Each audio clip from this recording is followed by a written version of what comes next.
Untuk pertanyaan kedua, bolehkah saya menasehati teman saya secara diam-diam, seperti menghubungi menggunakan nomor lain agar dia berhenti berpacaran, Ustadz?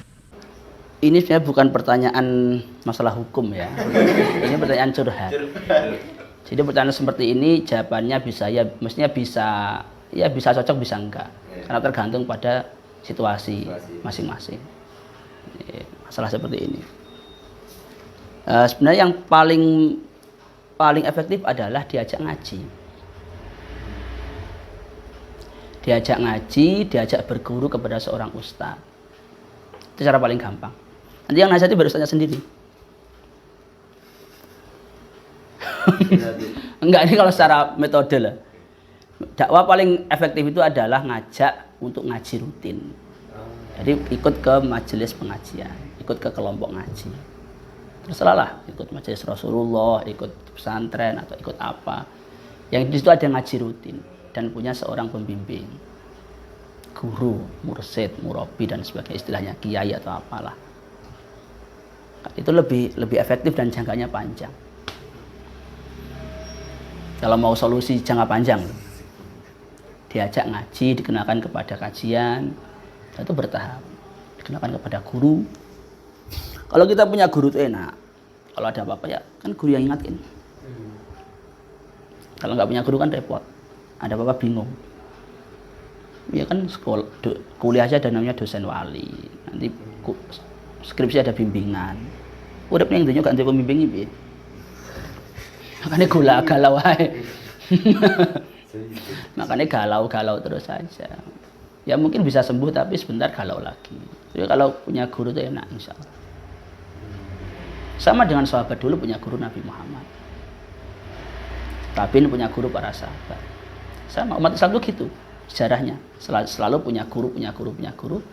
Yang hubungan guru murid itu adalah hubungan ilmu yang membuat kita tersambung dengan Rasulullah.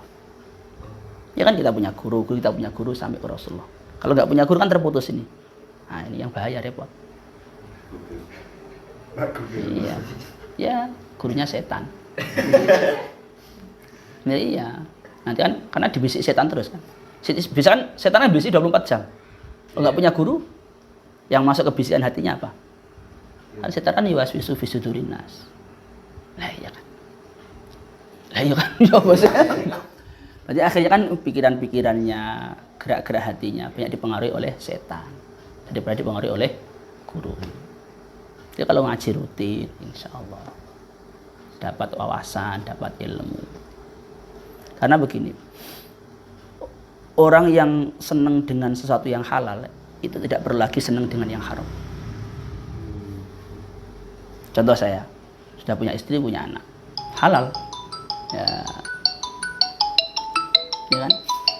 Ya udah selesai. Kenapa orang pacaran? Nggak punya istri. Bisa jadi salah satunya gitu. Atau mungkin dia banyak waktu nganggurnya. Atau mungkin dia kurang merasa disayangi, entah itu dalam keluarganya atau apalah. Artinya dia kekurangan sesuatu. Ada yang kosong. Nah, akhirnya dia coba isi dengan pacaran itu. Ya, nggak tahu apa terisi apa nggak tahu. Tapi kalau seorang punya, ya selain nanti akhirnya memang harus tahu hukum ya. Tapi kalau sudah terpenuhi kebutuhan akan kasih sayang, entah itu melalui keluarga, pertemanan, cukup kan. Biasanya kan arahnya ke situ. Orang pacaran itu. Ya pengen itu aja, pengen curhat-curhatan gitu, pengen itu aja, pengen itu aja. Iya kan? Nah iya. Atau lebih tepat tanya aja kepada dia, baru nanti dijelaskan hukum. Karena jangan sampai gini, jangan sampai orang itu membenci ajaran Islam karena dia nggak ngerti. Maksudnya, kamu apa sih ngelarang-larang aku? Urus saja dirimu sendiri.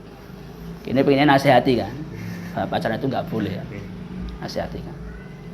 Tapi kan karena dia awam dalam ilmu agama, nggak ngerti. Nggak ngerti gimana, nggak ngerti gimana. Orang itu membenci sesuatu yang dia nggak ngerti. Iya, dalam segala hal. Makanya tadi cara yang paling gampang adalah kecuali kamu soulmate-nya dia. Iya, kalau kamu teman dekatnya dia nggak masalah. Kamu langsung to the point langsung. Iya, kalau kamu teman dekat dia loh ya. Gampang aneh duitmu dicolongnya dia gak ngamuk. Kalau sampai selevel itu pertemanan kamu sama dia, gak masalah kamu terbuka sama dia. Tapi kalau hanya sekedar kenal, siapa lu kan gitu. Ganggu orang seneng aja. Walaupun itu haram. Ini namanya kan ya fiqh dakwah. Cara berdakwah itu kan. Karena khawatirnya kalau nggak tepat justru tambah jauh. Nah, itu tambah repot. Iya toh? Tambah semakin jauh tambah repot. Ya yang paling utama kalau itu memang teman dekat ya didoakan. Diajak ngaji. Minta tolong sama ustadznya gimana, tolong dijelaskan masalah hukum begini. Hukum pernikahan dan sesuatu yang berhubungan dengannya, termasuk nanti masalah perzinaan, masalah mendekati zina, wala taqrabuz zina, itu penjelasannya gimana. Masalah berduaan dengan wanita yang bukan mahram, yang bukan istrinya, itu berkaitan semua itu. Masalah bersentuhan dengan wanita yang bukan mahram, itu kan bertahap. Akhirnya dia bisa, kalau udah paham, dia akan berkesimpulan sendiri. Pacaran itu jelas memandang, bersentuhan, berduaan, kan haram semua. Akhirnya dia bisa otomatis, oh. Ya kalau dia nggak punya pemahaman ini kan repot juga.